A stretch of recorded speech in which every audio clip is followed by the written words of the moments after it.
Welcome to Ever Beyond, broadcast through the Wolf Spirit Media Network.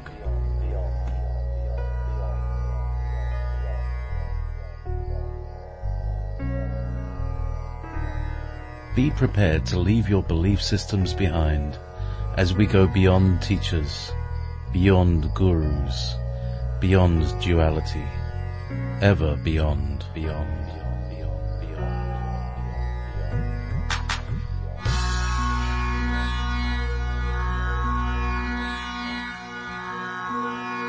Please join us in the chat room at www.wolfspiritradio.com/listen.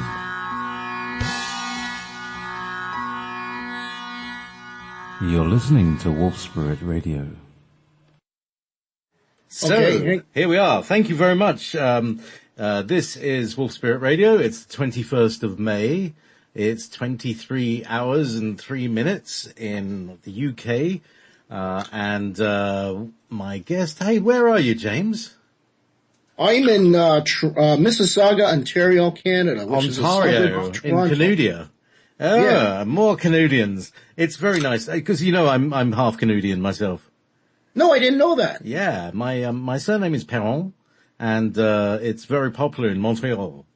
Yeah. I'm going there soon. I can't wait to go there. I'm going on a holiday with the family starting July 15th. We're going to Montreal, Quebec City, the East Coast, New Brunswick. You will see innumerable numbers of Perrons.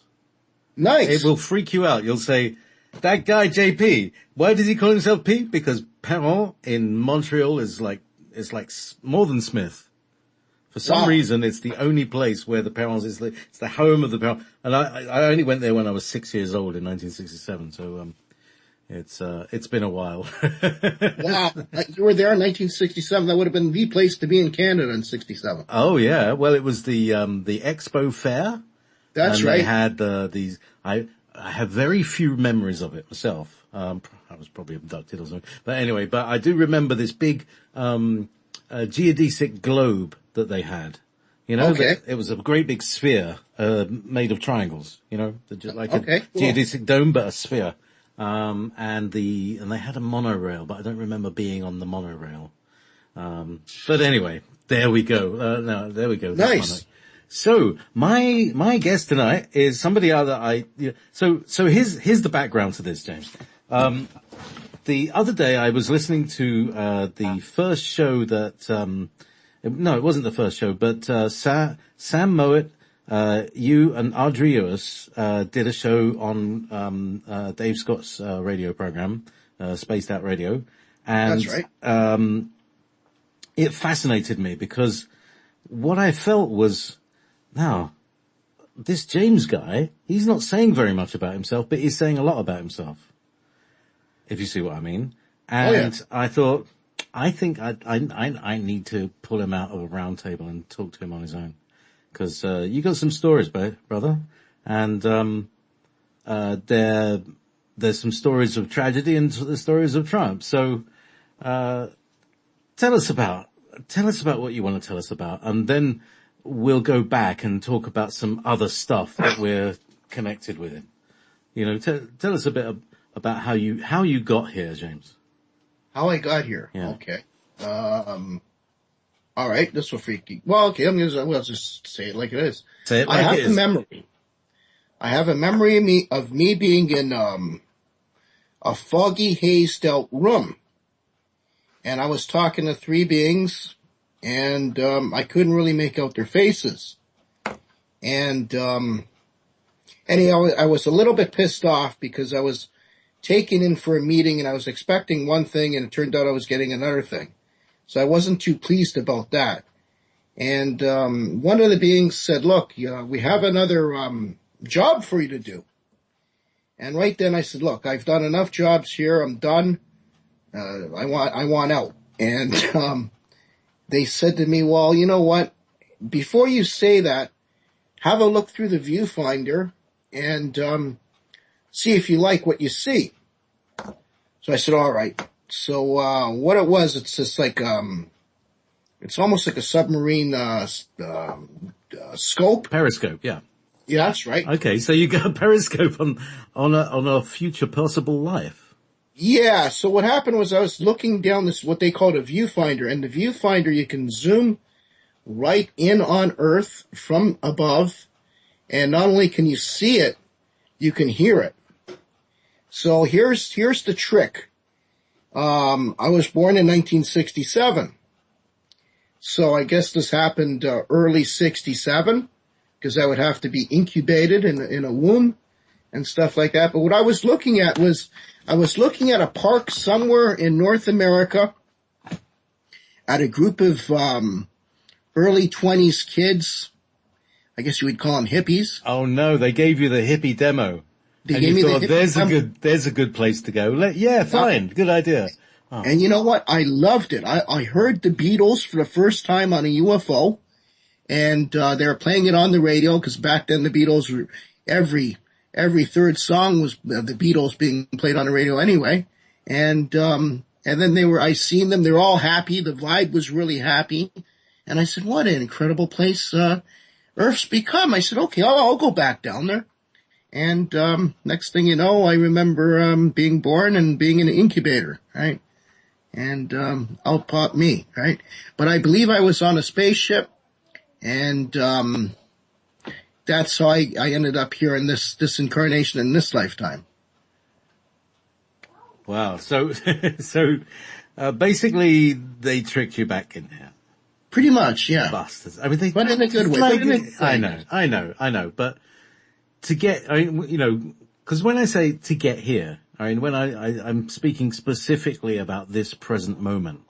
Yes. And, it's interesting how people answer that question, because you could say, well, I worked all my life and all this, but no, it's interesting. You said, this is how I got to this planet. And can you recall if you look down at your feet when you're on the ship? What they look like? I don't have any memories of feet or, faces. Actually, I remember looking at the beings, but, their faces were all fogged. I don't know if they were actually female or male, believe it or not. And now, the one thing I did notice though, they were wearing, kind of like gowns, right? It wasn't robes, but it was very close to a robe, but it was more or less like, a really comfortable, loose, sweatshirt that was actually, it made us like a shirt and pants, right? Kind of cool looking, actually. Okay. Very comfortable. All right. So, do you remember the texture of this material? Was it soft? No, it was very flowing. It was whitish, right? Mm-hmm.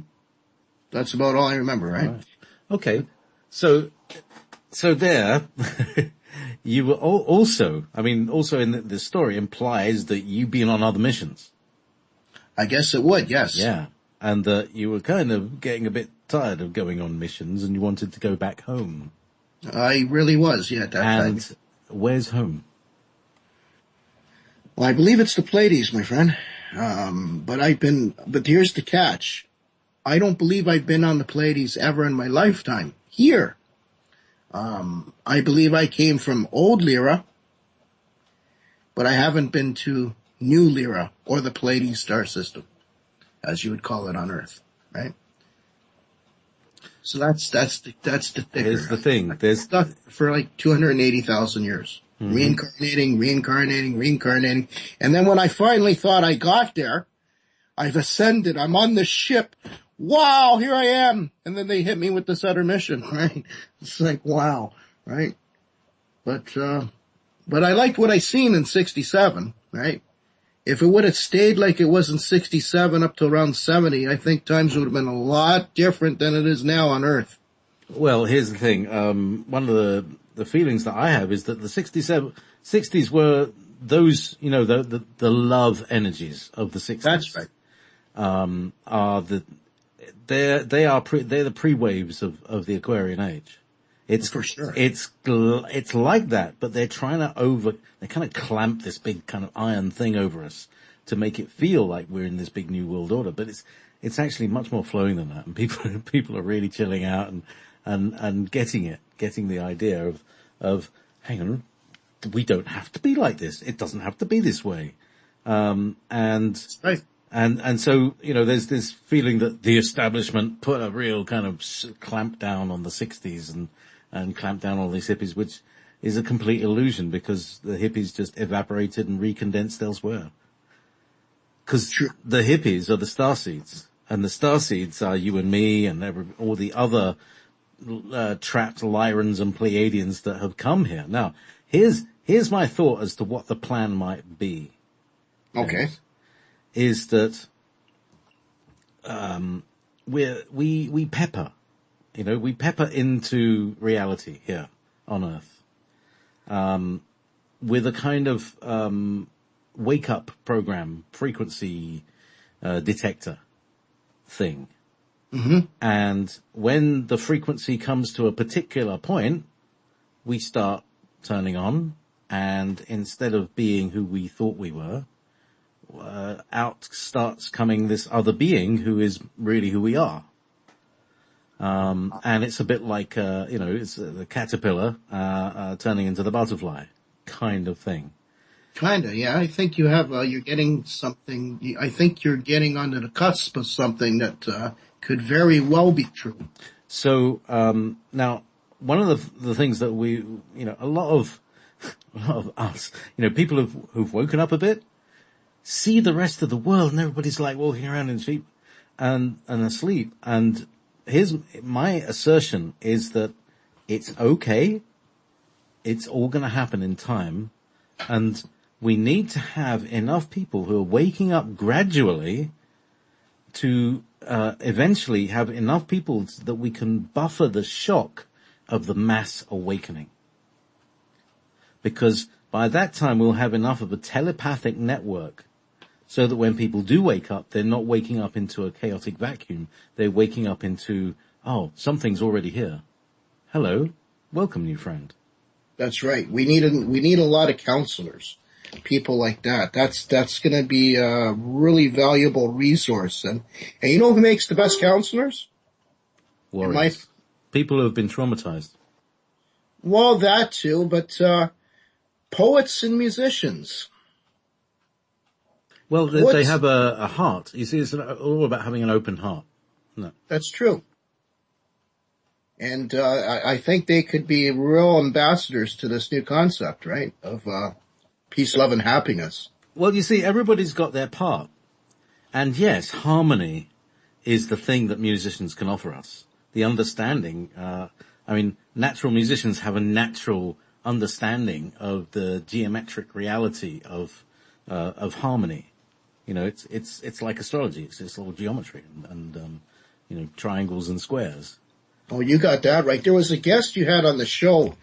She was talking to Audrey a long time ago. We got to get Audrey back on the show, eh? But her name was Evie, and she's from Germany. And I'll tell you, like, I've heard a lot of music and rock and roll and stuff like that, and folk music. I'm a big fan of Donovan, right? But when I heard Evie sing, wow, right? She sort of melted my heart, right? Oh, she's gorgeous, eh? Oh, she is. It doesn't happen too often when a musician can melt your heart, right? And when it does happen, it's amazing, right? And here's a person that's, she's not really an accomplished singer or musician like she should be or could be, but she's the one that actually did it, that actually melted my heart. Now you can look at a lot of other people, but they haven't had that same effect on me, right? And it's funny, right? It's like the unknowns out there are the real masters, right? It's, you never know who you're talking to. That's why they say, you should be loving to everybody, because you never know. You may be talking to a saint. You might be talking to, so I was just thinking about, what's that film? The Golden Child, when, Eddie Murphy walks along the street and he sees this beggar with one eye and is all ugly and all that stuff, and he treats him crap. And, okay. Then he meets this really beautiful, gorgeous woman, and she brings him home to Dad. And guess who he is?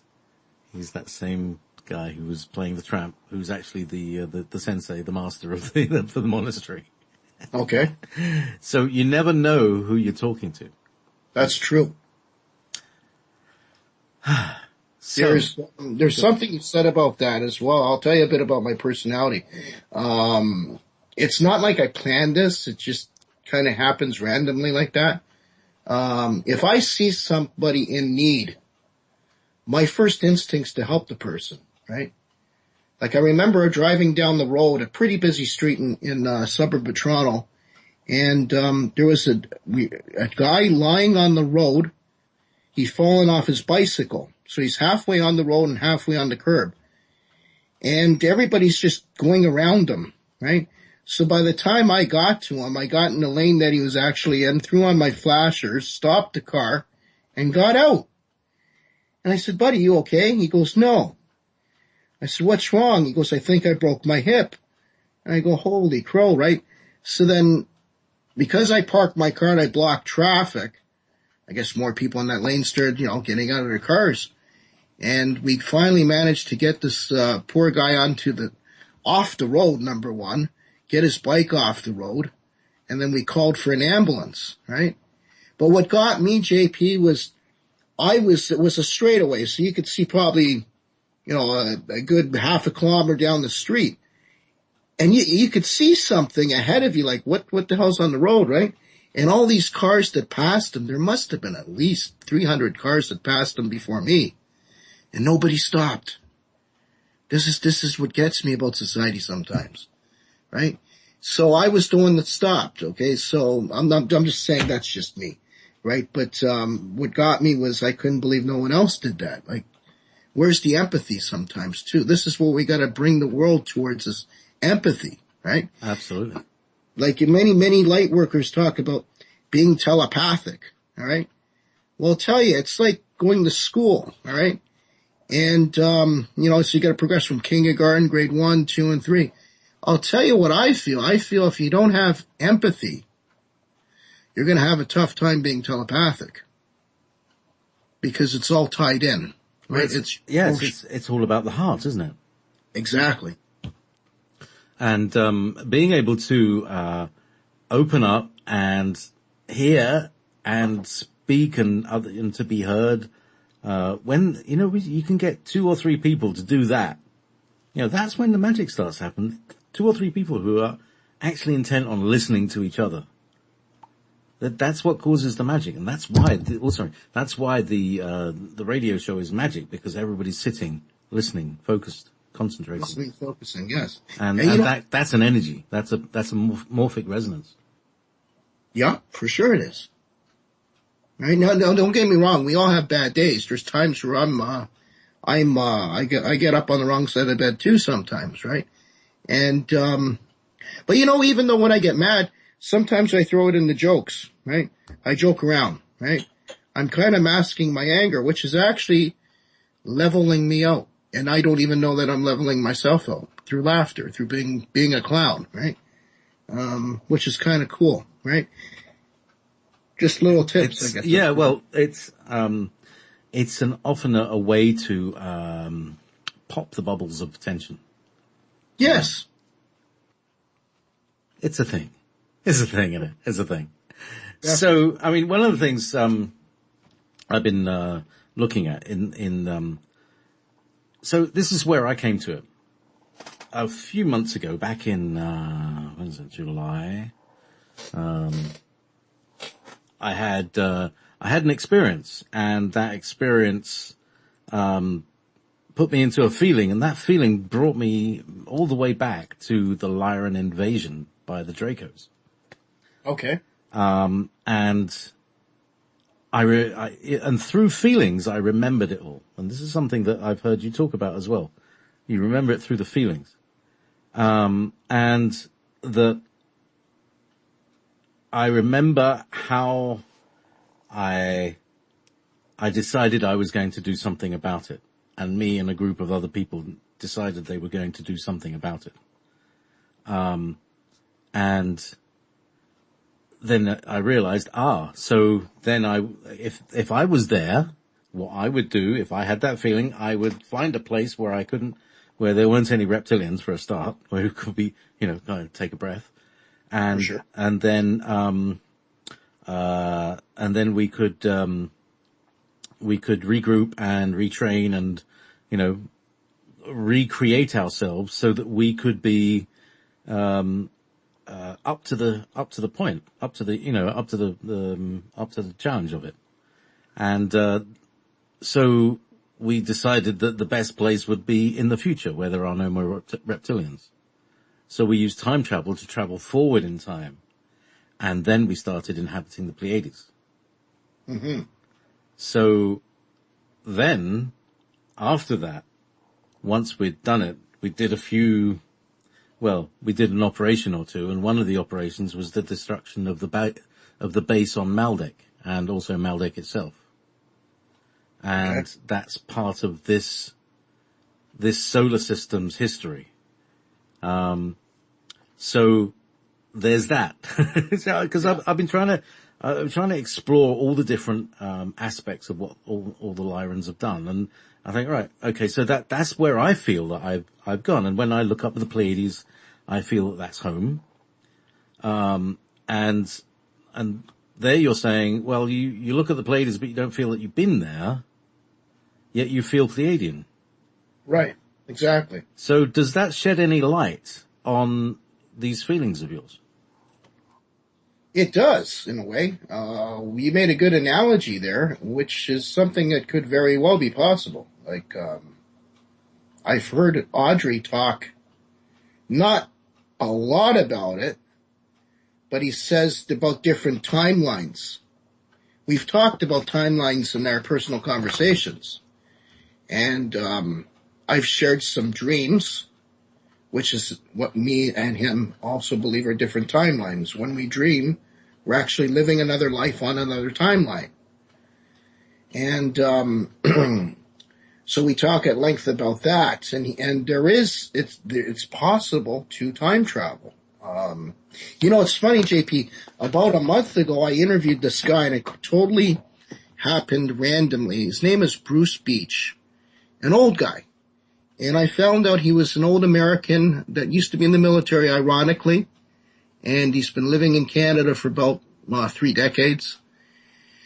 And what makes him famous is he built a bomb shelter in Ontario, the province where I live in. And he did it out of school buses. And he had a lot of problems with the governments about this, but he just went ahead and did it anyway. And now it's in and it's done, and they can't do nothing about it.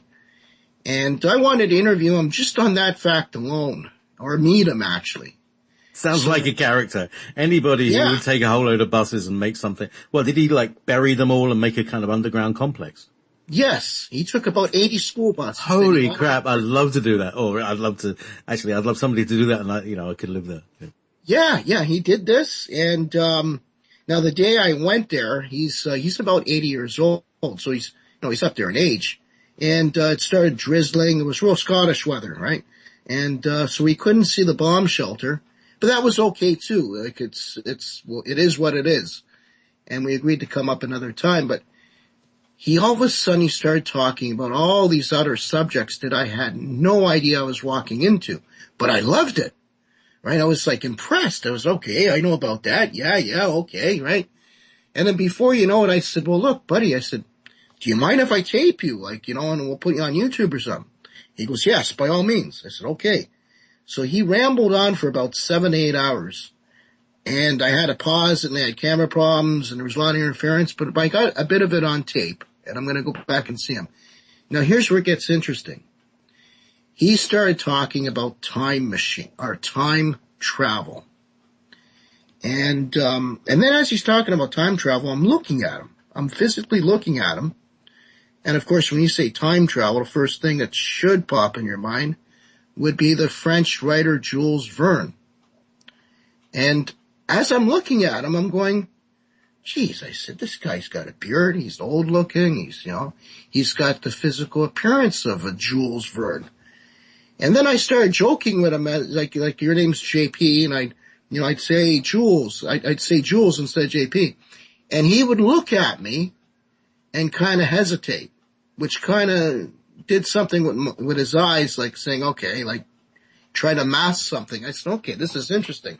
And I did it numerous times, and every time he reacted, it's like it was his name. And then I even joked with him, and he kind of just played it off. Anyway, here's where it gets even more interesting. The guy was talking about time travel, and he says, look, they did a machine. They actually made a machine in the 1800s. And it worked. And he goes, not only did it work, it went ahead in time. But it can only go ahead in time about 100 years. And then they can only use what was within that 100-year range. Or so he claimed. And then I'm looking back, and then he's telling me more about his life. The guy had a submarine. He was one of the only civilian people in the world to own a submarine.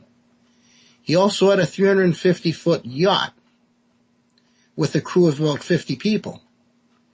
And I said, okay. I said, this is interesting now. Jules Verne, 20,000 Leagues Below the Sea, he wrote a book about that. He wrote a book about being shipwrecked on an island.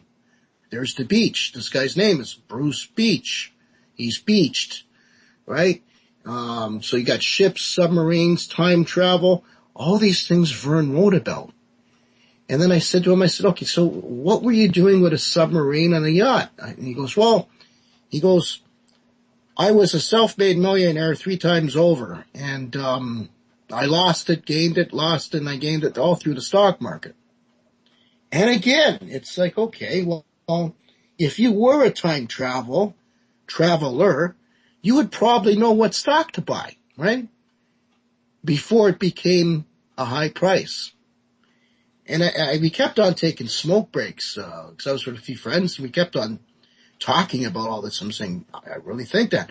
And all my friends were saying the same thing. Yes, it makes sense. It makes sense.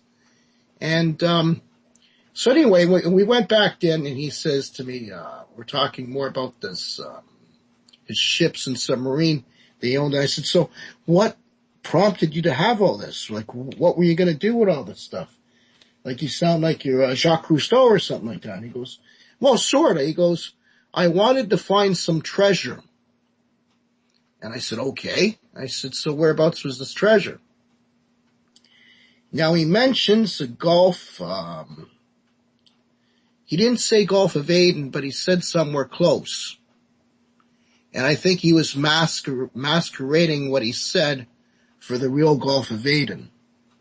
Because as you know, a few years ago, there was a lot of rumors going up on the Gulf of Aden that there was some kind of portal there. And all the countries in the world sent a lot of ships there. The big Stargate story, yeah. Yeah. Have you got any more intel about that? Because there was a total blackout. No, none whatsoever after that. All I remember was all the countries sent their ships, and that's all I knew, right? Did any of the ships come back? There was a big ring of them, wasn't there? There was a big ring of them from all countries. China, Germany, France, America, Russia. Everybody was represented. Yeah, there was I think it was a Blackwater ship that, didn't belong to a country, belonged to a corporation. That's right. How bad it was. That they've come out and look, we are a country, we're a thing. We're more than a person. Yeah, that's, I know. That's sarcastic and hypocritical. But, no, but I hear you about that. But anyway, this guy freaked me out because of this time travel business. And then, of course, you heard the stories from the Art Bell days about this guy named John Teeter, right? Who claimed to be a time traveler, right? Now, back in those days, I always, I was kind of skeptical too. So I said, well, it's nice to, have an open mind and that's kind of interesting. But when Art Bell had Teeter on it must have been about 15 to almost 20 years ago now, he said some things that back in the day was eye-opening things. I can't remember really what they were, but it made a lot of sense now looking back on it, right? And you would only had to know those things if you're actually living these times, right? So you got the Jules Verne, you got time travel, you got all this stuff that like you said, Blackwater does and stuff like that, and Stargates. it kind of makes a lot of sense what's going on behind the scenes, just on Earth alone, right? So now when you mentioned about your analogy about the Pleiades, right, and the Lyrans, well, gee whiz, they're like, a million years ahead of technology than us, so I don't know if it's a million, but it's quite ahead. They probably have a lot of toys in their arsenal too, right? Because they're so much far advanced than us with our technology. Well, yeah, but at the same time, they went, it's so complex, right? So It is. from the point, from our perspective, right, it's complex, but if you look at it from anyway, look, let's stay with, what is it, FPV, point of view, right? Yep. Okay, so, you're in Lyra, and then you go forward in time, way forward in time, like 1 billion years, right? Okay, yeah. Until there's no more reptilians. You look around, no more reptilians. Okay. Number one, that's good news. For sure. Yeah, because at some point there were no more reptilians, right? Good. So at some point they finished. Dimensionality is different and stuff like that. Because you raise up dimensions. So there's obviously a point when the dimensionality prevents the reptilians from moving forward. So the Pleiadians move forward into that higher dimension, future time. And from what I can understand is that this is where, the idea of human super soldiers must have come from. Because we built ships that had parts of our consciousness in them, but they were still mechanical ships. They apparently they absorbed technology from the Greys, who are also, I believe, a future version of humanity. There's scenarios about that, yeah, that the Greys are us, but in the future. Yeah. I think that the Greys are the ones who accepted transhumanism. Right. I think you might have something on there, right? Because I didn't hear it from one source either. And I can't prove that, but I know, there's a lot of people that actually seen Greys, and those who've been abducted by Greys have a lot of issues. Some of them don't, but some of them do, right? So this is let me share with you how I got into this, right? Okay, cool. All right. Because I was here, I was just an ordinary guy, right? I was an IT guy, but I like music, and, so somehow all together, and then somebody said, oh, you got a nice voice. So I thought, all right, I can do voice work and voiceovers and things like that. Anyway, then I did some radio with my girlfriend at the time, and she wasn't that good. I seem to be better at doing the radio anyway. She's a great singer. Right. But so, I moved on from then, and then somebody recognized me in a festival. They said, oh, yeah, you Gary? Oh, right, yeah. And like, how did you know? Oh, I recognize you from the radio. So that experience was like, oh, it's come round. I need to address this. Something had come right round full circle. Okay. Somebody actually talks to you in the street because of that. There's something that anchors. The first time you go to, say, a conference and you meet people who have been listening to you on the radio, that's the point when the circle comes and kind of completes something in you. That's right. Anyhow, so all right, okay, so radio is my destiny. It all fits, I've got all these skills. So anyway, but in 2011, I got a reading, and it was a tarot reading, and we were friends, and I recorded it, and it was a great reading, and I said, okay, well, how did I get to this planet? It was like the last thing, we were doing other past lives and things like that. Okay, go all the way back. Where did I get, And I don't know what I was expecting, but I certainly wasn't expecting this. She said, oh, they left you behind. Oh, they blew up a planet. Oh, they came from the future. Ah, through the sun. Huh? They blew up a planet. There's water everywhere. Oh, you landed here. You were looking for these bad guys. Oh, they left you behind. They went back to the future. It's like, oh, really? So what the hell is all that about? I don't know. That's just a story. All right. So I got this story, and then I thought, well, that's interesting. Time travel through the sun. I'd never heard of that. Okay. And then, I started watching Stargate.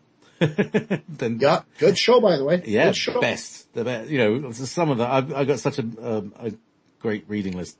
But it's all TV. And then, somebody said, I told this story to a friend, and she said, oh, you should listen to Michael Tsarian. I said, Michael to who? Michael Tsarian. He's half Hindu and half Irish. Amazing guy. And he has read through the Vedas, these ancient books that go back telling stories that happened long before Atlantis and Lemuria. Right. And this story of the destruction of Maldek is in this book. And it talks about people coming from the sun, from the future, destroying a planet and, all these other things. And it goes on and it goes on and it goes on and it goes on through John Dee and the military-industrial complex and the Anunnaki trying to get back off the planet. And this is who we, and now we realize who the bad guys are, is these regressive reptilians. So here we are. So I was part of this force that was trying to stop these guys, and annihilate them completely. Obviously I've completely failed in that, but at least, I'm here. And I'm here to say, hey guys, guess what? When they ate us all those millions of lifetimes, they would murder us and eat us. Our DNA would eventually tag them.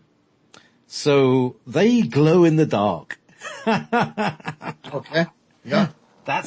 And I thought, and this is what I've worked out over the last few years, is that all of these higher humans, all these Lyran-based humans who have been eaten by reptilians, they've tagged the reptilians.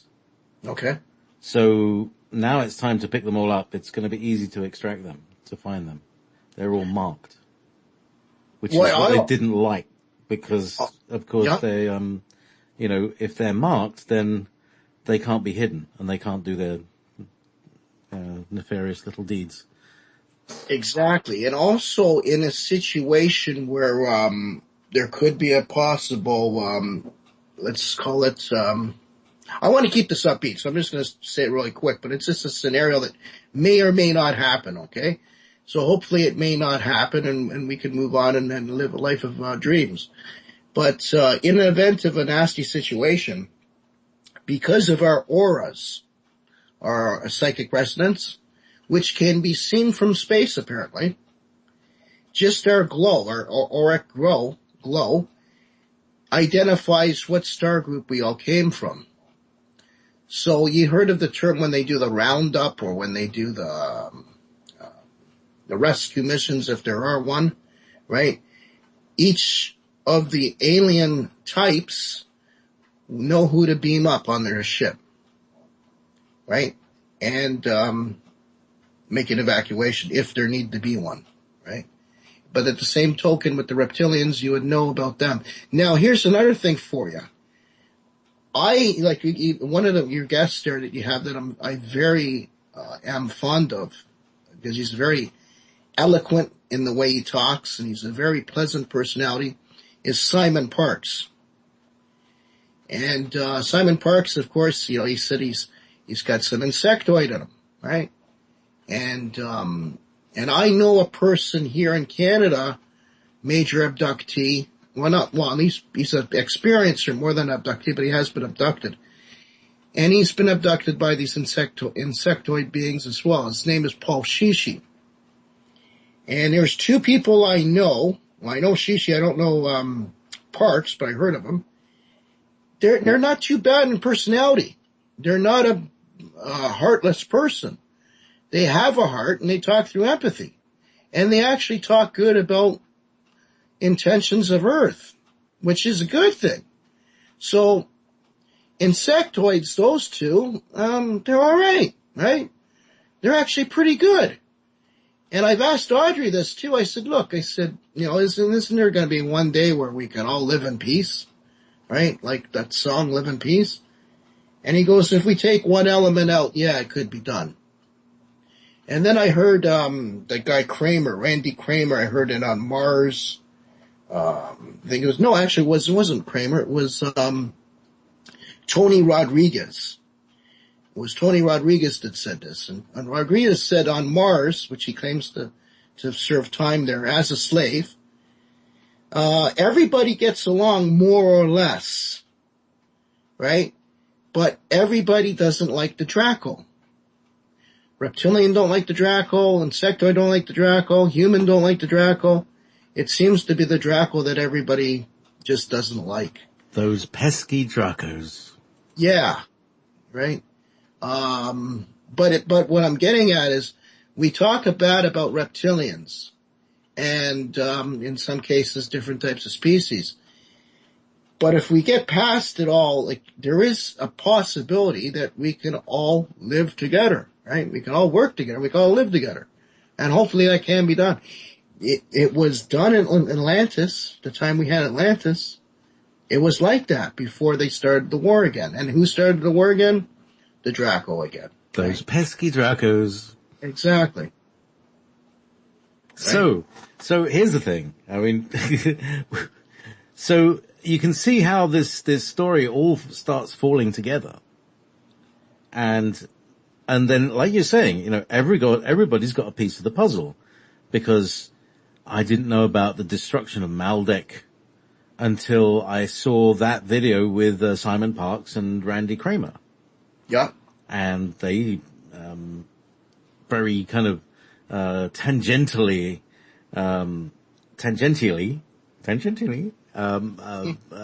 mentioned it. So I thought, oh, well, and that's why I got in touch with Simon Parkes. I wanted to grill him about that. Tell me about the destruction of Maldek. So everybody I speak to is like, tell me about the destruction of Maldek and what you remember. You know, and I've spoken to people who were on the planet itself. I've heard from, people who have contacted the Bigfoot, who say they come from there, the Sasquatch people, okay. The hairy people come from planet Maldek because it's a water planet. And so hairy people kind of, and you know, they're like, anyway, it's like they live on the shore. Well, they need to jump in the river once. Yeah. Yeah. And you need hair if you're in the river because of the rocks, you know. Right. So, yes. And, yeah, it's like John Titor was here saying, the Martian reptilians don't like the Dracos any more than we do. The Dracos attempted to trick the humans into thinking they and the Martian reptilians were one and the same. Yeah. So they're just very pesky. And, but like you say,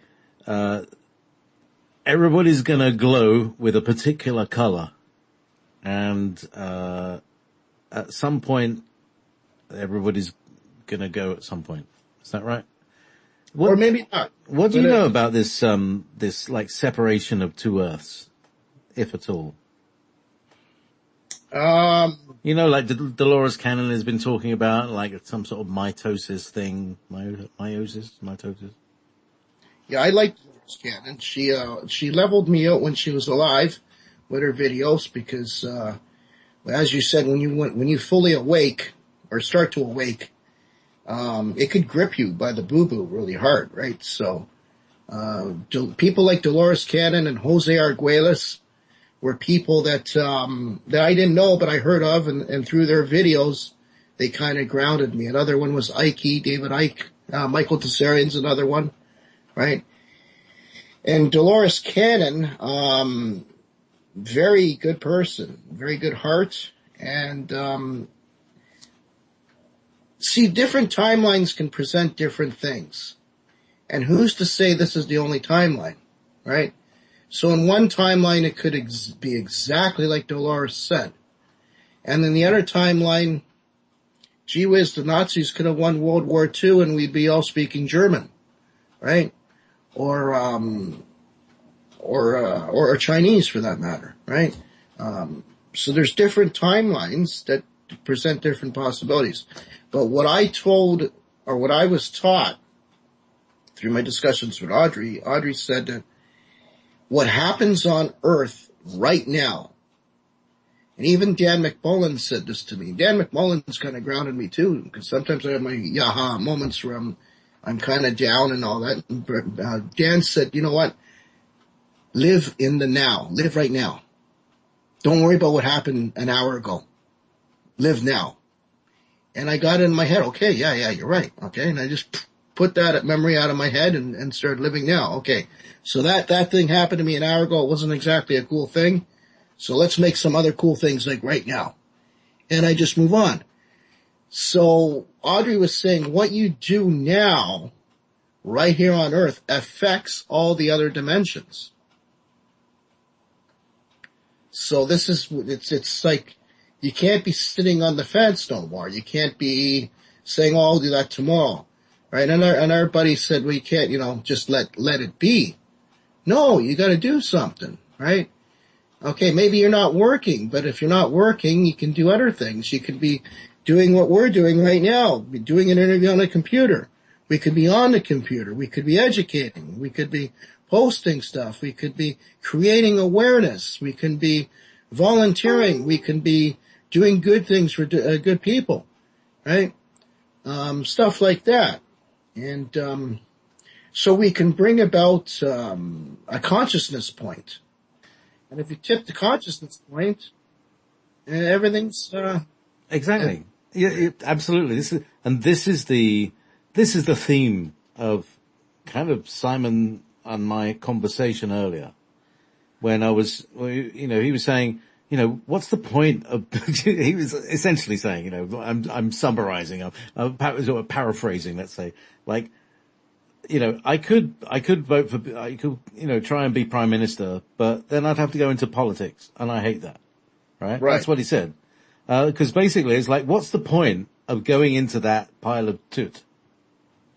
There's no point. The best thing is to create a new network, and that's what he's doing. So he's creating a new money, a form of exchange and I tell you, when you exchange with, a tokenized system like this, yeah, it's joyous.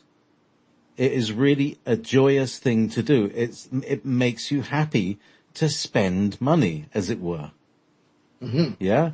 And it educates you about what is the true nature of money. And the true nature of money is this your soul energy, which is a pure joy, pure love, right? Yeah. Yeah. So that's an hour of your time is like how much? Like $25, right? Whatever. That's an hour of your time. So when you spend $25, you know that I've spent an hour of my jolly time, and I'm going to spend it on this jolly little thing that I've got. Sure. And rather than thinking, oh, gold, I can't pay the rent, and because the idea of paying the rent. So here's the thing. How do we move from our hierarchical society that we have now, where people are relying on a leader? This is why, and the thing about a leader is you always kill him. That's the nature of a leader. You always sacrifice the leader at the end of the story. It's never a good ending, is it? Well, in a lot of people in Earth's history, it happened to, right? All the leaders like John Lennon, Gandhi, JFK, Martin Luther King, right? That seems to be the case in scenarios, right? Even some rock stars if you want to go extend this further, right? But it's the Wicker Man. Yeah, a Wicker Man, unfortunately, yeah. But Ubuntu, have you heard of Ubuntu? I rely on it, actually.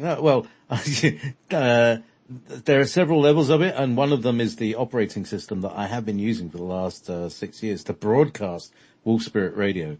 I have to say, I'm very pleased with that level of Ubuntu. I'm also aware of Michael Tellinger's work, and right. Yes, I completely understand it.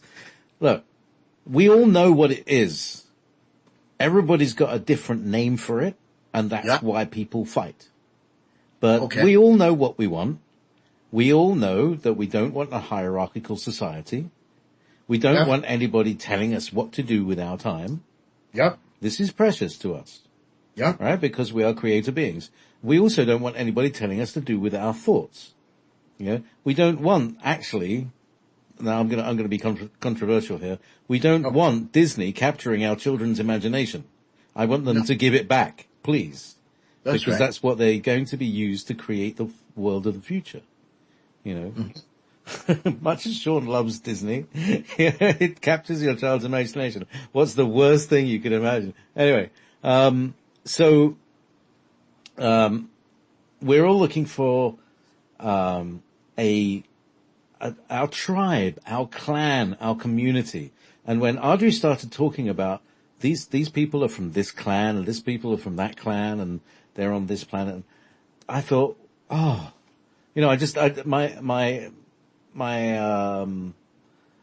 attention released is that, there's a model. There is a model. And like you were saying before, it's very similar because it's the beginning of, it's the ancestor of the Native American way of elders and clans and stuff like that. So I think what we're going to be looking at is a kind of new clan connected consciousness society. Yeah, definitely. Now I'm going to, here's an analogy I'm going to throw at you. We both like rock and roll. Throw it, man, and I'll catch it. All right. So Pink Floyd. You like Pink Floyd? I know every note. Okay. So I've never heard of a Pink Floyd concert since 1972 that's under like 50,000 people. Okay. They're always playing the biggest stadiums and it's always a good time and everybody's vibes really happy. And when you leave that concert, boy, oh boy, do you have a smile on your face and you just spent 50 quid on whatever the ticket was and you're happy. You're like, wow, I had a great experience. The wow effect. Okay. Now grab that emotion that I just described. Now, that euphoric rush feeling. Okay. Grab that. Now picture a Grateful Dead concert in the 80s when Jerry Garcia was still alive and 4 hours before the Dead are actually taking the stage. All you hear all around you is drumming, dancing, music. You're smelling barbecues. People are having a barbecue. People are offering beers. People are offering joints, whatever, right? Dancing going on and everybody's smiling.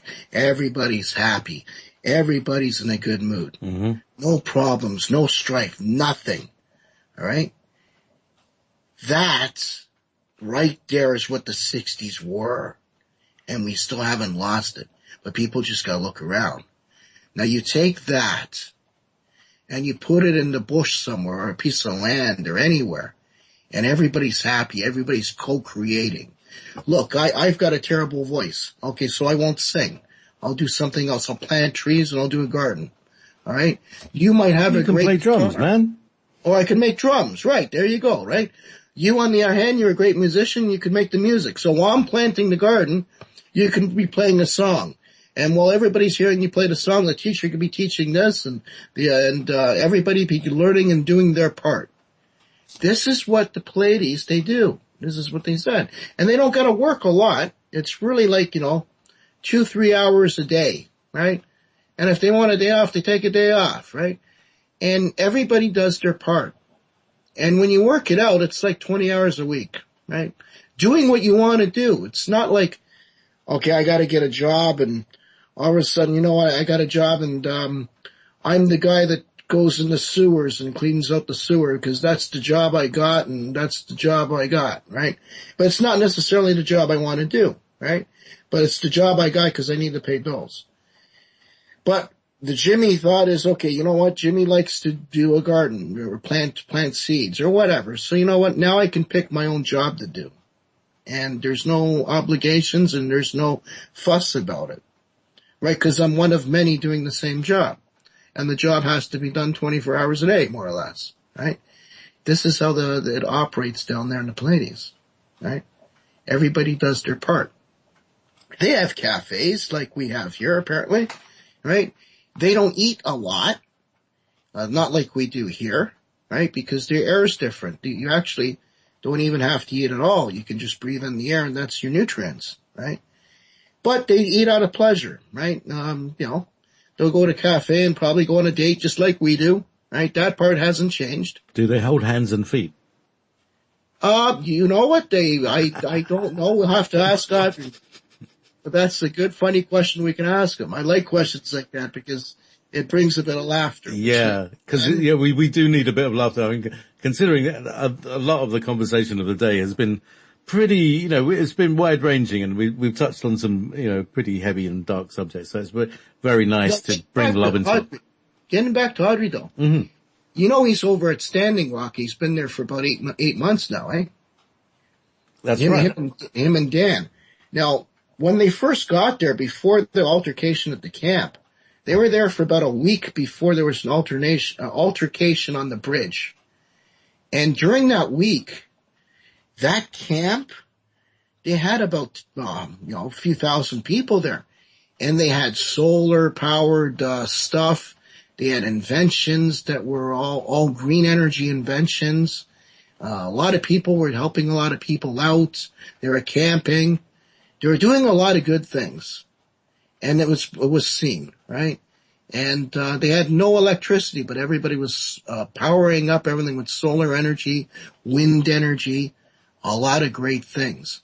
And it was done in a relatively short amount of time. There was one guy even boogieing around in a car. He made an electric car, on the spot. And he was zooming around the camp.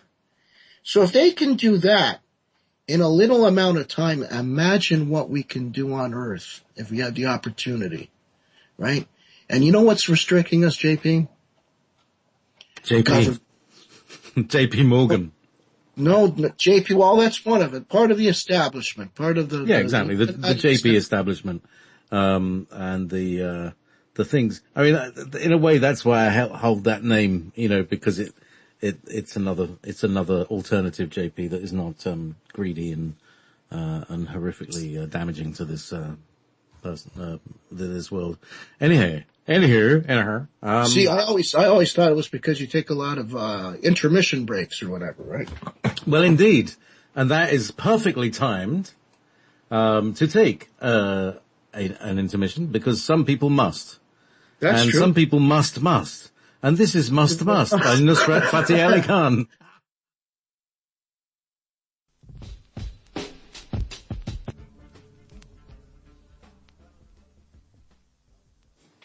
And welcome back to Ever Beyond. It is 5 past midnight here on Ever Beyond Radio on Wolf Spirit Media Network. And my guest tonight is James Borg. Are you here, James? Yes, I am. You're back. Excellent. Fabulous. So, where were we and where should we go? Wherever you want to lead it, JP. Okay. Take us on an experience, wherever you want to go. So, well, here's the thing. I was talking like, this is how I got here, and that's how you got here. And one thing that I was wanting to talk about is how, so this takes it all the way back to the beginning of the conflict that the Lyrans got themselves into. And from what I can understand, when Audrey was talking about it,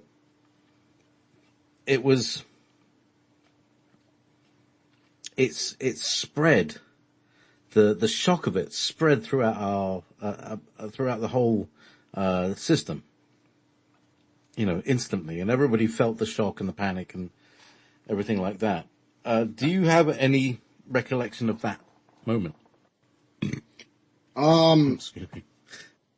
One of the earliest memories, I believe, I'm one to believe in reincarnation. So I remember a lot of fragmented memories of my life here on Earth. Many of them. One of my memories is being a boy, being taught outdoors and with a lot of flowers everywhere. and a lot of gardens and a lot of water and bridges. But they're like walking bridges and no vehicles of any sort that I knew of. And everybody was very, very happy. Everybody was in a good vibe. Again, that good vibe. So that was my earliest, well, I don't know if that's my earliest memory. It's a memory I have. I have another memory. It was actually done consciously. And I was daydreaming, and it just came to me there. I was walking on a pebble beach in what looked to be what I thought was the Arctic. And it was at nighttime, and I was walking with two other people, and there were a lot of beings on the beach, and they were all grouped together with 4 or 5 people, 6 people, 8 people, and the whole entire beach was lit up with fires, little bonfires. And again, everybody was peaceful. And this is what what my intuition told me was the Arctic. So, the Arctic, a lot of it's ice free now, but back in the day it was ice covered a lot. And, could it be what it was back then is what I'm having an experience of, or what I was daydreaming? Sometimes when you let yourself go, it's, intuitive mind control that sets yourself free. Daydreaming's really good, actually, right? Daydreaming can go into a meditative state. Sometimes it just automatically. So you get memories like that. That was one of my memories. So I have a lot of these memories. As far as Lyra, Audrey's told me, you were one of us. He goes, I wouldn't be here, and, I'm here now, and my clan's coming together, so to speak. All right? And I said, well, what was I doing when it happened on Atlantis? And he says, you were a librarian, what we call a librarian. And you were more concerned about getting a lot of people evacuated. And when push came to shove, you didn't take the shove, and you were pushing everybody to get on ships. And then when it actually happened, it was unbearable, because you tried to evacuate as many people as you could, and you stayed behind. And then when I stayed behind, I had a death caused by a sonic sound cannon, like they have now in Dakotas there in the Standing Rock. They have a sound cannon, right? But this sound cannon was so strong that it liquefied your brain. It turned your brain into mush, and it came out your ears. And that's how I died, apparently.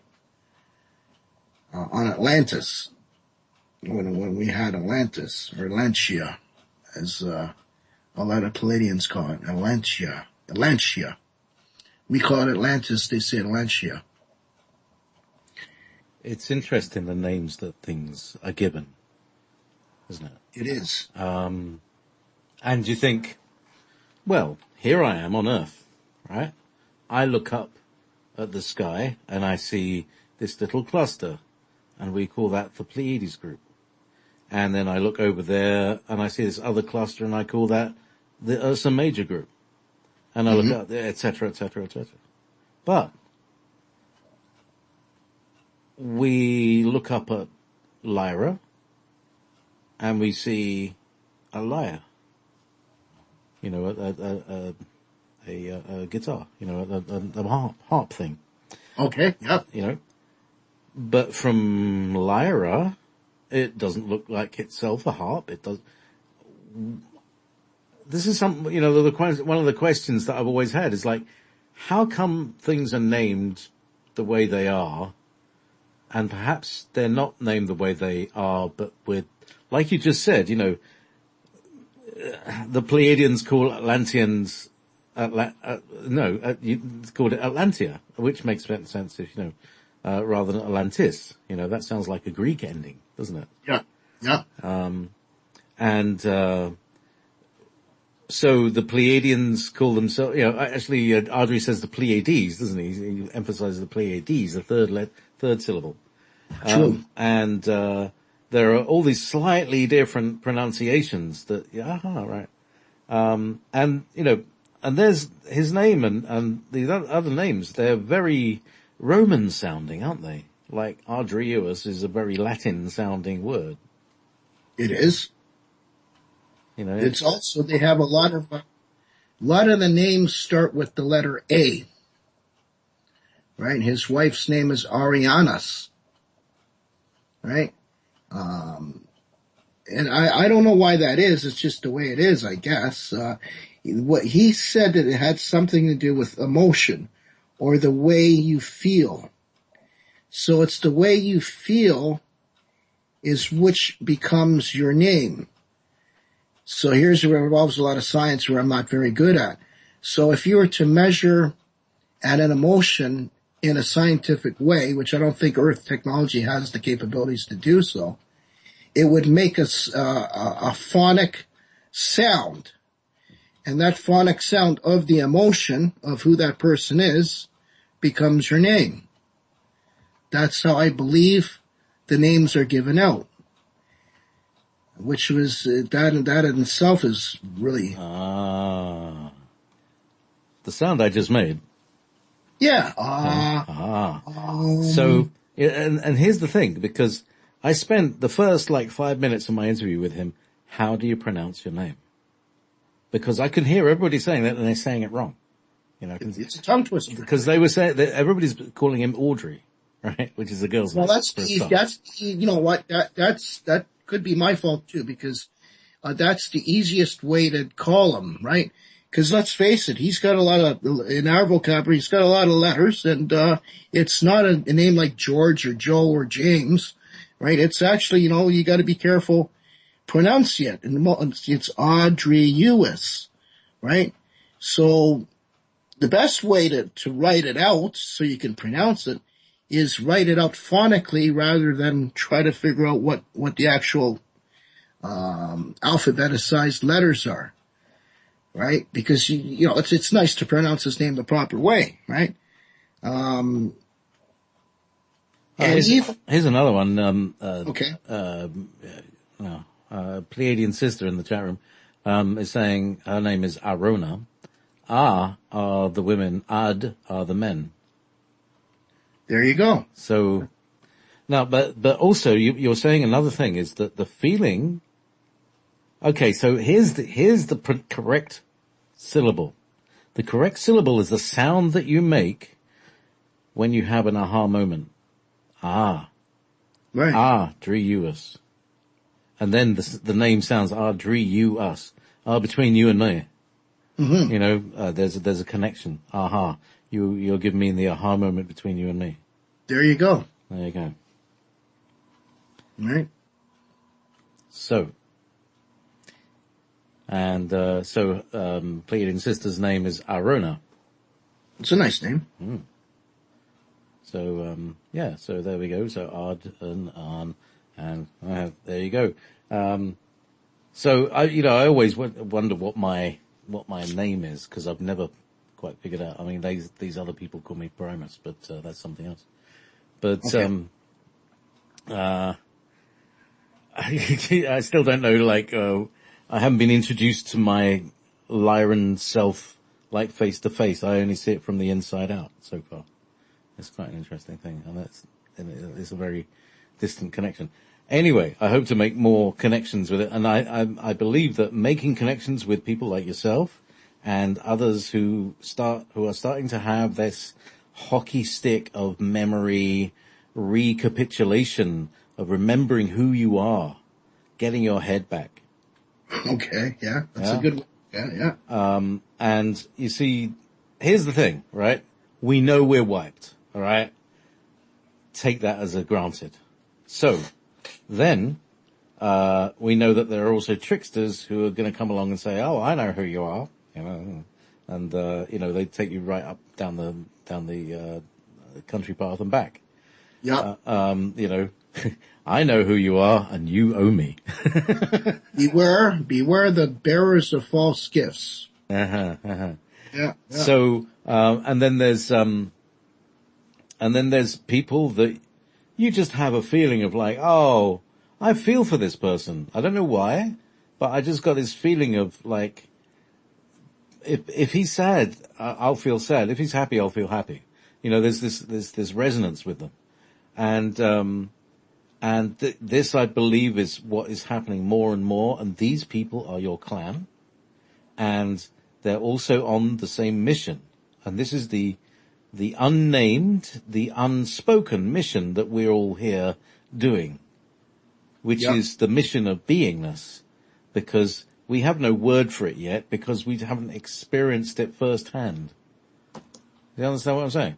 I understand completely what you say, right? And there's a lot of restrictions. Like, what gives somebody the right to tell JP that he can't go to Australia tomorrow? If JP wants to go to Australia tomorrow, it's on the planet. He should be allowed to go. Exactly. Right? But no, because JP doesn't have a passport, he's got to apply for a passport, and that's going to take 4 weeks or 3 weeks or whatever it takes. And it's going to cost X amount of money. And he has to take a picture. And he might have to do this.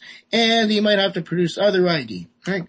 So, I mean, JP couldn't really take a trip to Australia tomorrow if he didn't have a passport. That's right. So this is what I don't like about civilization here on Earth. And up there, Audrey said up there to go to one planet to another planet, in some cases it takes like, 10 minutes. 10 minutes or 15 minutes or something like around that time period. So the time it takes for you and me to go in our car and go to the grocery store is the time it takes them to go to another planet, right? In their system. And with no restrictions. And the vehicles they have, we have cars. Up there it's like the Jetsons. They have vehicles, and their smallest vehicle is interplanetary. How do you like that one? Right? So, I'll give you an example. A Volkswagen Bug, or Beetle, right? The hippies in the 60s, the Volkswagen, right? Okay, so we have this Volkswagen car, and to them it's a vehicle. It's a 2-seater vehicle that they use for their own personal use, the citizens on the planet. But yet it can travel to Earth. Might take them a little longer than an estimated time of a faster ship. But the trouble is, if they came to Earth today, as Audrey and Ariane House did, they would get shot down. They would, right? And here's another one for you. In the ufology community, there's a couple pet peeves I have. One of them is this, and it comes a lot from the disclosure movement people. I'm just going to call it like it is. But not so much Stephen Bassett, because Stephen Bassett I hold in high esteem here, but everyone else. Okay, so when I'm going to say this, I'm not referring to anything that Stephen Bassett said, because I agree with a lot of what he says. But everyone else, there's issues I have. And it comes from the disclosure movement. They always say, well, we need these aliens to land on the White House lawn, right? These aliens or alien or E.T. Well, so there again, they always talk in a singular, E.T. They want E.T. to land on the White House lawn. Well, hang on a second here. How dumb can you really be?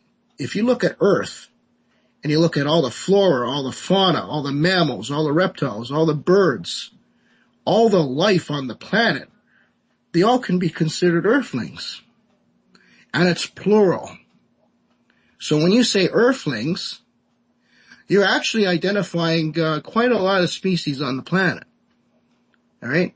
So don't say I want E.T. to land on the White House lawn, because you got to be careful what you wish for. Now that's just one planet on Earth. There's a lot of planets out there. All right? So identify who you're talking to. You want the Arcturians to land? Okay. You want the Andromedans to land? Okay. You want the Pleiadians to land? Okay. Right? Be more specific, Be more specific. But here's the thing, it's not that they've landed on, there's There's thousands of them underneath the White House lawn. That's the tricky bit. That's another one too. And the White House is a no-fly zone. So before you talk, do some research, okay? You want them to land on the White House lawn. A no-fly zone. Come on, right? They're gonna be shot at right off the bat. Yeah, they might have one of those bug zapper laser things as well. Exactly, right? And here's another ticket too. With every race of species, okay, you got good and you got bad. Audrey's told me some stories, not many times, but they were not so nice, Palladians that thought they can do things, a bit differently, and they broke off, right? And apparently they had something to do with the moon, okay, or something like that. Correct me if I'm wrong, Audrey, if you see me, hear me. But, it had something to do with the moon. And, it's not that far away off from what's happening on Earth right now with DARPA and Black Ops projects and the scientists that work for these companies, right? They're doing things on Earth that most of the citizens have no idea about, but can affect the planet. So in my opinion, yeah, we should be knowing about it because it's affecting us, right? We should have a say, right? And, anyway, getting back to these small crafts, I had a visit, me and my wife, when it was in 2002. It was the closest UFO sighting I ever had. And it was a very small craft. It was an egg-shaped craft. It was all neon green. And it had a brown, chestnut brown windshield, or what looked like a windshield, but I couldn't see through. JP, this thing hovered about 5 to 10 feet above our heads. I can take my cigarette pack, fling it, and hit it. All right? And it had no noise. It hovered in because we were French kissing by a fire. We had a couple moments of, and you're a babe magnet. James, let's just put it this way. James is a babe magnet, and, obviously he drew, no. I'm married, yeah. But James, I just want to ask, at this moment, this thing is hovering above you. Yeah. Have you changed how you're feeling? What is the feeling that you get when this thing is above you? That was the most amazing experience. Now here's the thing. It was preordained, JP. The thing is what I'm listening for. Yeah, it was the day it happened. We were at the cottage up north, and we had a lot of people up at the cottage. We're having like a friendly group gathering. There was about maybe 11 people there, including my wife. My best friend was there with his wife and his firstborn child. We had a couple psychics up there. So I have a lot of friends that are all intuitive, so we keep the close circles. And I was a ghost hunter back then as well, paranormal parapsychologist or whatever. And they wanted to hear ghost stories. I completely shunned them, and I was acting weird. And what they were saying was I was going back and forth on the shoreline to the dock. I was drinking beer and looking at the sky for like hours. It was like I was hypnotized. And I was remarking to them, look at that. I was pointing to things in the sky, which they couldn't really see. And then I came back to the fire. I sat down. We kind of had a few beers and relaxed. And here's the topper of it all, was when they all went upstairs to roll a couple homemade cigarettes, which left me and my wife alone. We had one of those aha romantic moments where we were just French kissing. And that's when it came in. And it came in with no sound. And how I noticed is when we were embracing, you know how they say you see things at the corner of your eye? Well, for us, it was from the top of our eyes. We seen it. And as soon as we seen it, look, I just had enough time to go, look. And just when I got that word out, look, this thing shot up like you wouldn't believe. I don't know how fast it was, but it was the fastest thing I seen in my life. It was 1 second, it was beyond the stars, and you could see it move like a flash, bang. And again, no sound. Years later, I asked Audrey, I said, what was that I see? And was it you guys? He goes, yeah. He goes, we were just checking up on you. He goes, that was their, very basic, smallest crafts that we have. That's usually what we use when we travel on the planet, like what you guys call cars. That's what we have up there. And it was not as big. Wasn't as big. It was just about the same size as like a Volkswagen Bug or a Beetle, right? And just something that small to their standards can do that distance in space-time travel. Right? So that's and the moment I felt was euphoric, JP. It changed me from that point on. When I was basically into, studying about the occult, magic, witchcraft, murder cases, ghost experiences, hauntings, anything paranormally related. After that, it's like, you know what? Screw this. I'm going to be a ufologist, right? This is where it's at, right? And another thing that happened too while I was a ghost hunter or parapsychologist, a couple of the investigations we did, they weren't ghosts at all.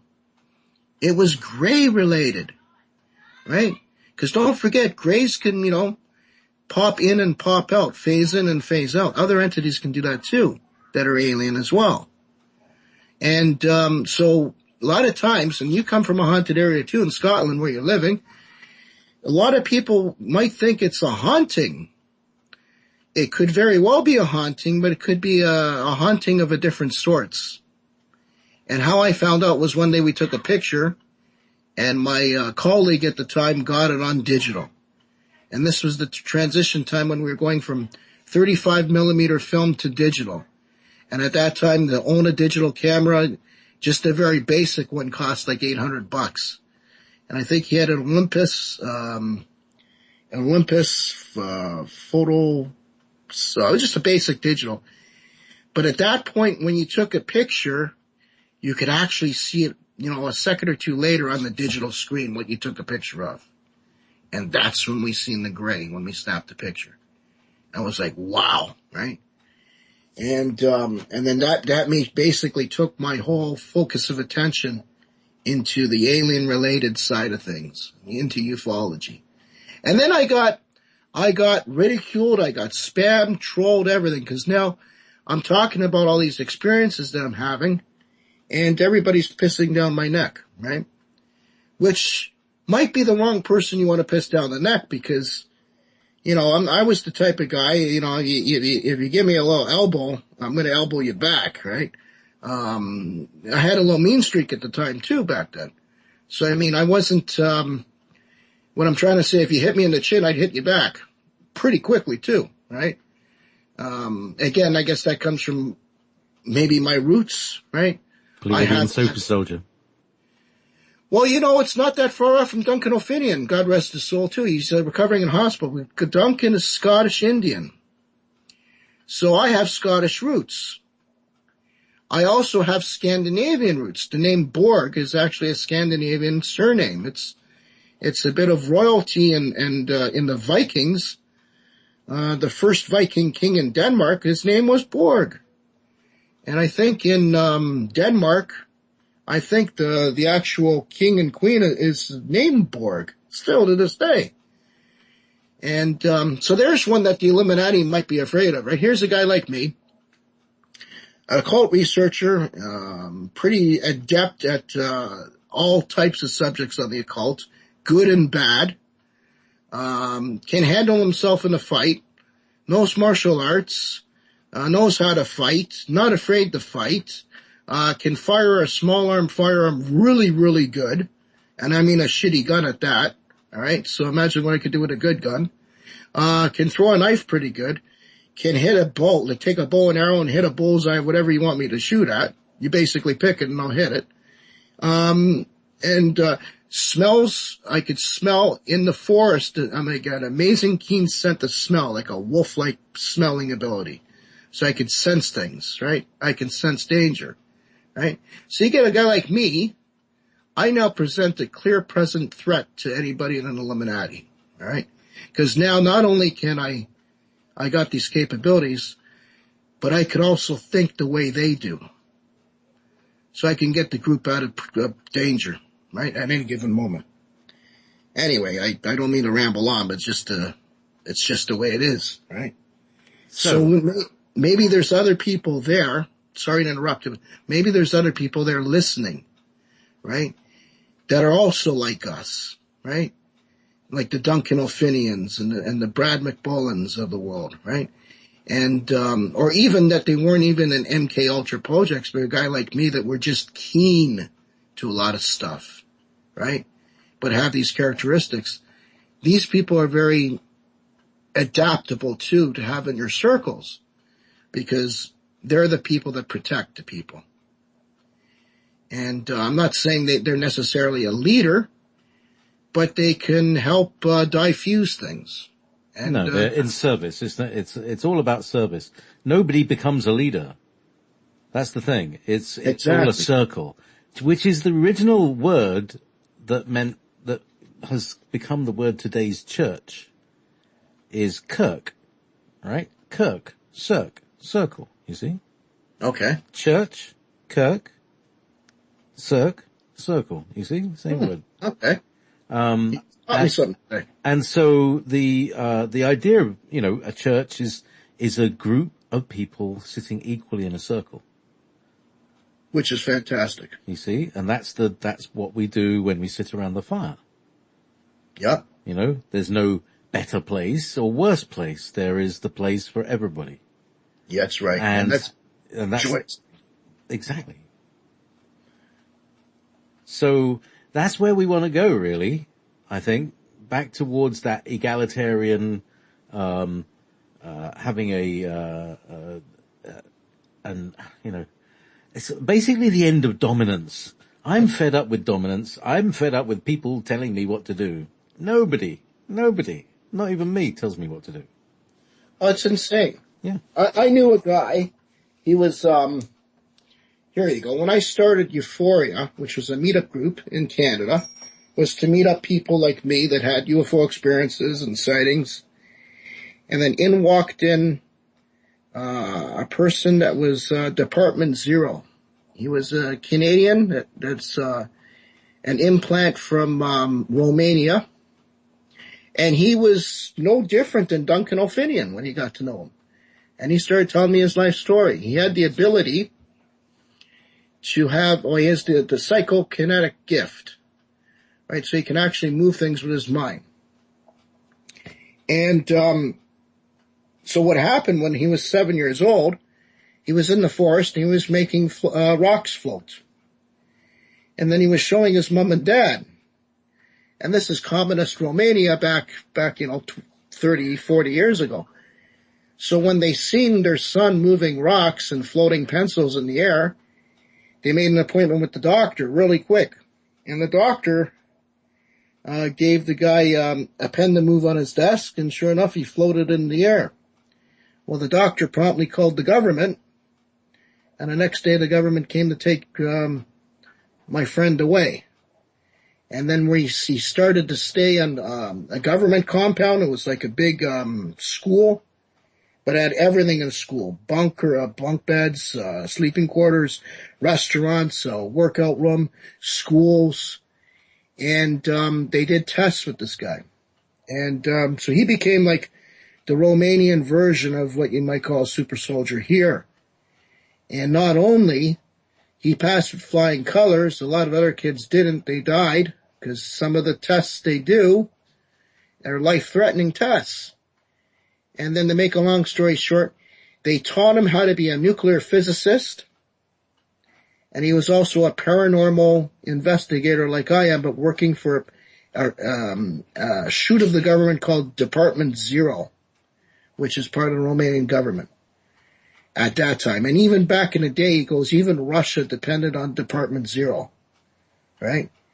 And he was telling me stories that were, kind of freaky stories about things that he's seen. Cause they have the Bucci Mountains there, and they got a Carpathian Pass that's kind of in the area. You're talking Vlad the Impaler, all that area, right? That's all kind of really, really paranormal lands. And a lot of things happen. Transylvania, yeah. So there's a lot of legends, a lot of lores, a lot of myths, a lot of everything, right? And bottom line, it's like very haunted, right? Like very haunted. Dark. So So there's obviously some ETs, some not very nice ET entities down there, probably in the caverns below the mountains. Yeah, definitely. And here's the thing about Scotland, because I got ancestry in Scotland too. And you're in Scotland now. I am in the Highlands. In the Highlands, one of the best places to be in Scotland. So now, when you look at vampiristic stuff, all right? So you're talking Dracula, Vlad the Impaler, right? What do they call him? They call him Dracula, all right? Dracula, right?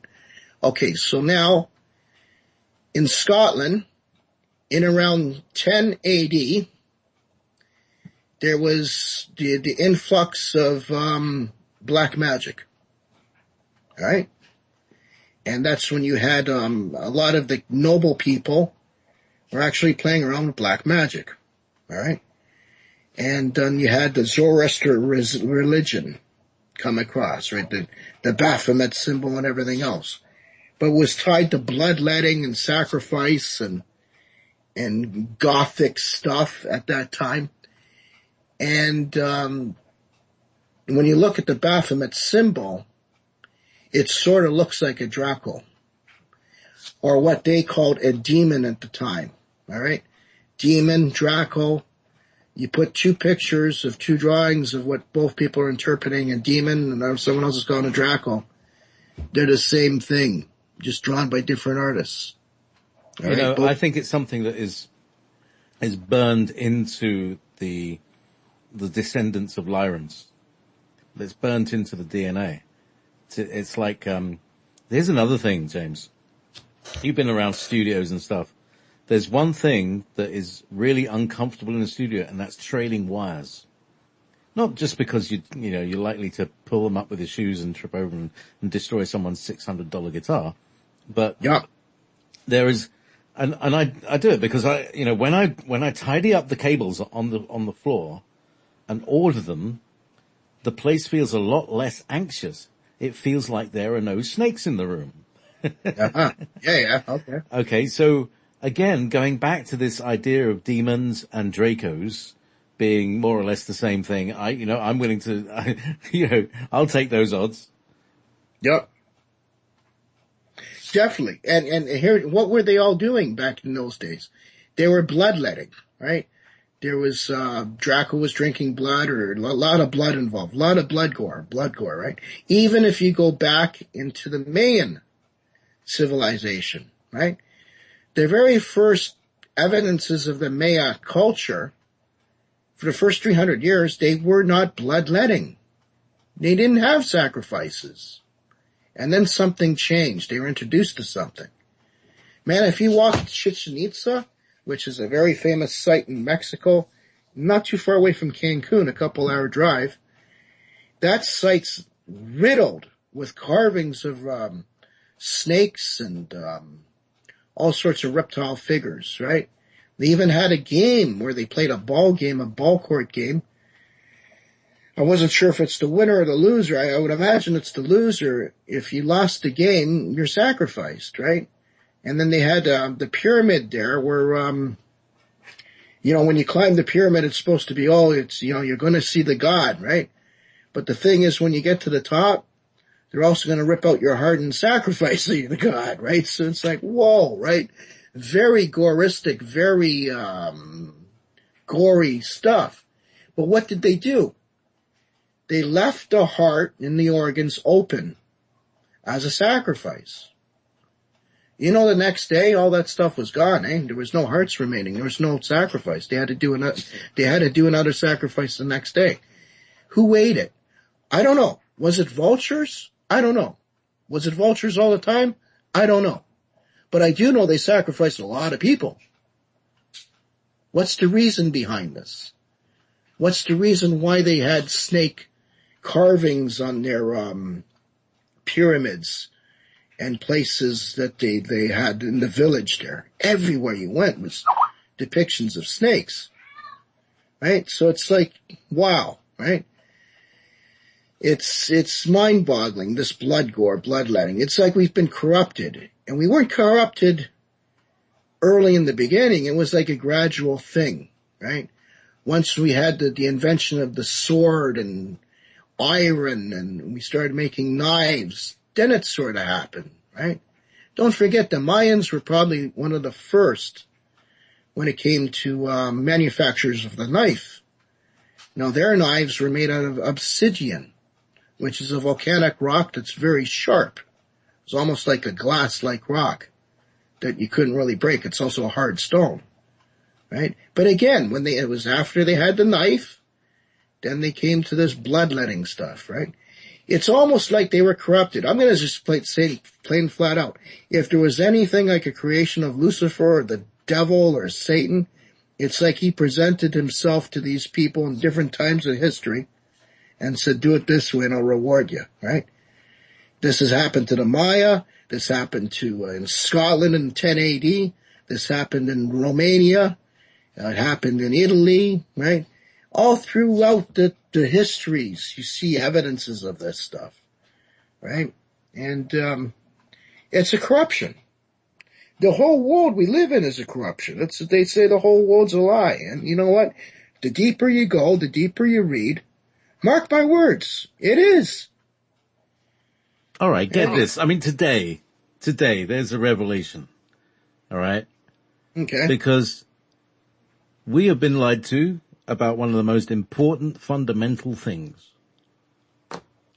We have been lied to. They have told us that gravity is a sucky force that drags us down to the planet. Today, Simon Park said gravity, as was explained by his Mantid people to him, okay, is a wave that is generated by the result of light hitting our atmosphere, and we are pressed down like bugs on a windscreen. Ah, there you go. Amazing, eh? And the bigger the planet, the higher the gravity, which is why when the planet was smaller, there was less atmosphere, and that the dinosaurs could grow large. They couldn't do that today. They'd fall over. Ah. So, you see the whole thing about gravity and levity? See, one of the reasons that I wanted to, that I asked that very specific question about how did you feel, you know, take a little breath here, James, right? Take a breath through your nose, right? Oh yeah. Because if you go back to that moment, I mean, there was a feeling. Obviously, you were in a very joyful place. You're having a nice encounter. And then you have you're having close encounters the first, second, third, fourth, and fifth kinds. And the thing about the gravitational propulsion systems of these things is that gravitons are levitons. Okay? Now, I want to blow everybody's mind, all right? Because this is all right? So, a bumblebee, you know, they say, you always hear this old saw that's, a bumblebee by science shouldn't be able to fly, and that's true. They cannot explain how these little tiny little wings lift and propel this enormous big fluffy thing. Okay. All right? But the truth is that the bee levitates. All right? The sound it makes is the frequency of joy, which makes him float. And the little wings are like the propellers on a blimp. They're just for steering. Wow. So they don't have to be so huge. However, a wasp is a mean, hungry, hard-working, grafty machine. That's why it's got great big wings, because it is flying. Right? It's like a jet plane. It's beautiful. If you look at a wasp or a hornet, it's just they're like purely manufactured little Nissan cars. There's Audrey. Bring him on. Bring on Audrey. Let's see. Can we, let's bring an interesting conversation you're talking about. So let's talk gravitons for the last 10 minutes, if we can, bring Mr. R. Mr. Odd. Audrey, hi, how are you? How are you? We're great. Lovely to see you. Look at you. Yeah, we were talking about bees, levitation, gravitons. Have we got it? Do we have it? Do we have this consciousness, Barry? You stopped the broadcast on Wolf Spirit Radio. There we go. I was having a hard time hearing you under the sound of the broadcast. Oh, sorry, I was bombarding you. Yes. So yes, the conversation is about bees, gravity, levity. How far, and the little egg-shaped Pleiadian craft that are used as a personal transportation. Do you have any comments on all that? Well, I was listening to you talk about gravity and your theory about how light presses everything down to the ground here. That is not entirely far from the truth. In fact, what you have is photoradionic energy. You have the difference between quarks in negative phase and quarks in positive phase, which attract like magnets. So every planet and every star has a center of quarks in negative phase, negative frequency. And what this does is it attracts quarks vibrating in higher frequency, in this case photons, to attract to the object of which surrounds the center point of negative phase. So in a star you have a black hole at the very center. You have constant explosions, combustion, which keeps the positive phase atmosphere pushing outwards as it's attracting inwards, which keeps the star in check. So the same thing applies to a planet. You have a center of negative phase quarks, usually high density quarks. It can be either at the center or it can be within the inner shell.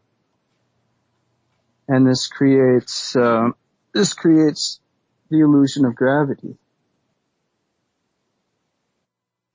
Electromagnetic energy in this case, in this planet where you have two shells that are grinding at different speeds, and they create an electromagnetic pole at the same time that you have a center of gravity, as you call it, center of gravity, quarks in negative phase.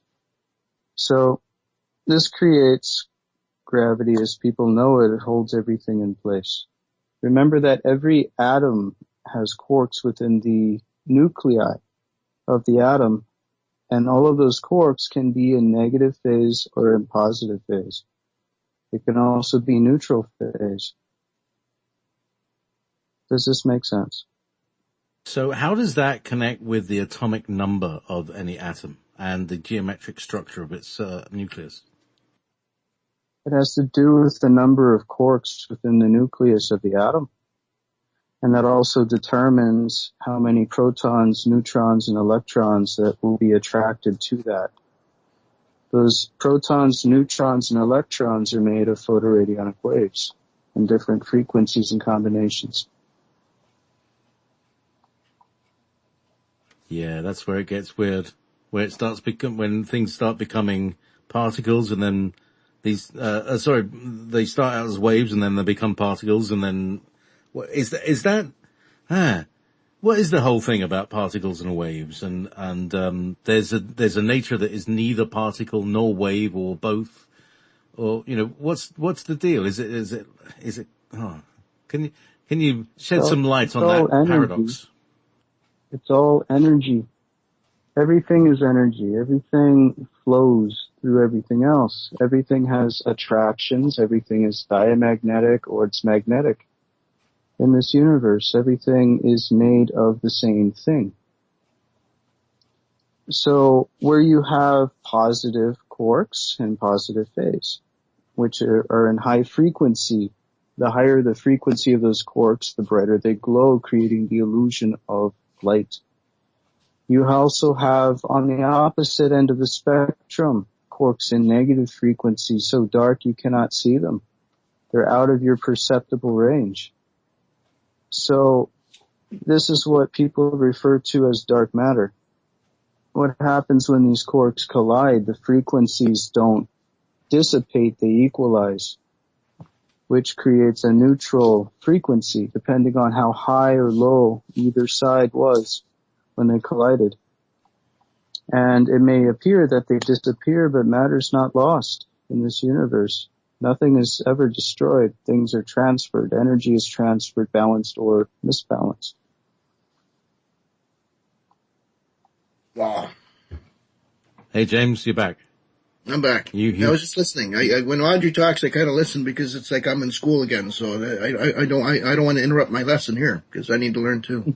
Absolutely.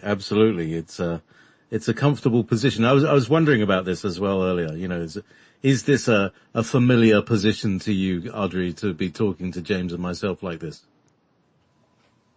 Yes, it's very familiar. Because we were talking about Lyra and places before.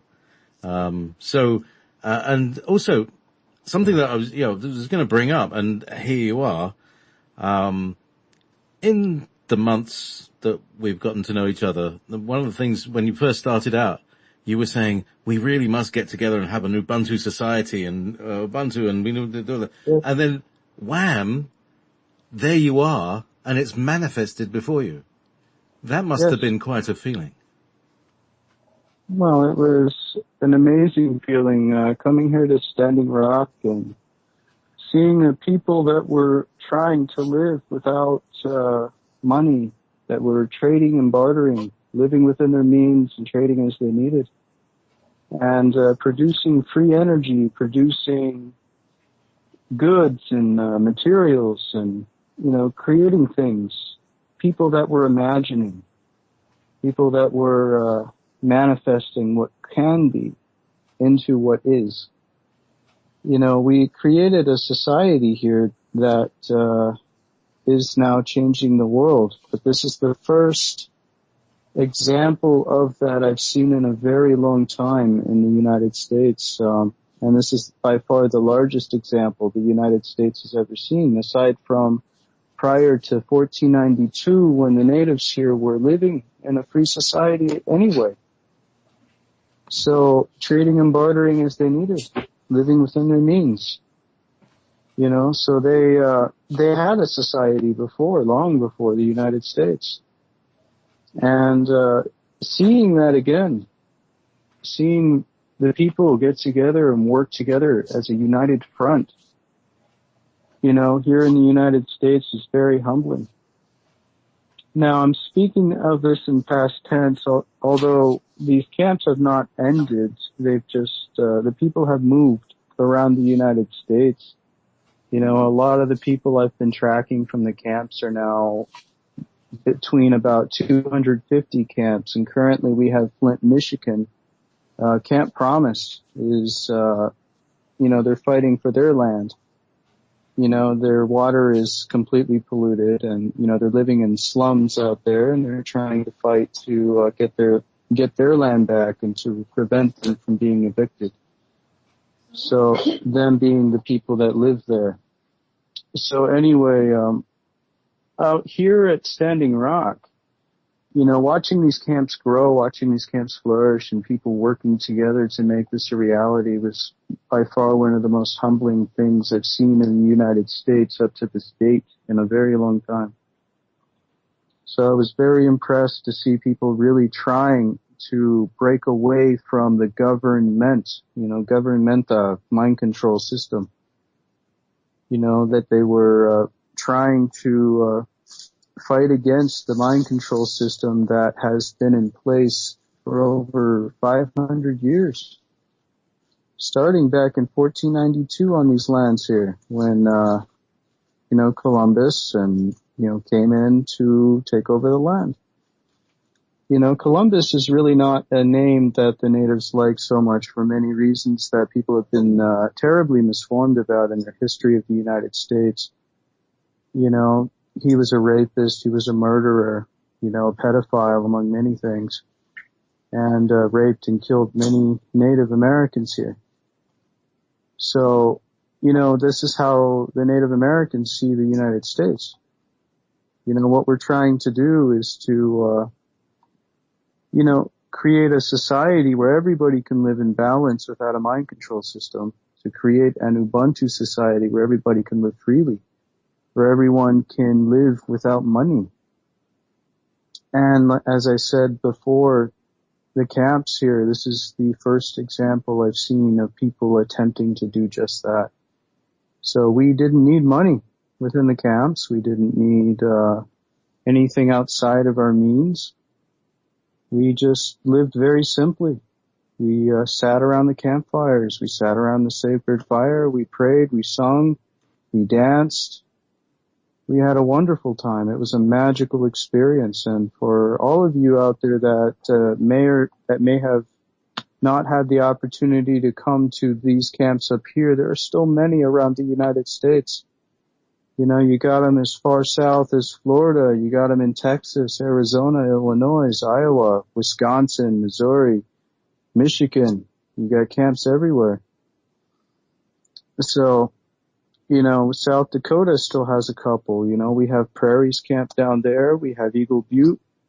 We still have one camp up here that's operational here in North Dakota, and that is the 4-band Cheyenne River Camp up on the 1806, just past the pit stop. That camp is more of an educational camp now. Johnny Bizaggio runs that camp. And, he formed that camp just to teach people about the culture, to teach them how to survive in the winter, how to build tents, how to, establish free energy and, just to generally educate the people on what we did up here. So I find frequently that people still come to the Sacred Stone area where I'm at right now, and they ask for a tour of the camp, or what used to be the camp over here. So every once in a while I'll give the people a tour, walk them down and show them where everything used to be and talk about the society we had. Show them where we used to have our communions, where we used to sit at the sacred fires, and show them how life used to be. So we had a wonderful time. Audrey? Go ahead. James, it's we're out of time here. It's fabulous to have you back on. Will you be around next week for your regular show? Excellent, that's great. Audrey Ewis. Now we heard James was talking about how we pronounce your name, and it's the R of the aha. Ah. Yes. You can feel the heart opening when you say ah. It's not, because people call you Audrey, which is not your name. No, but it's easy for them to say, so that's why we use that as a nickname. Yeah. But, Audrey Ewis, James Borg, thank you. This has been, very beyond, ever beyond. Thank you. Thank you. Good night. Thank you so much.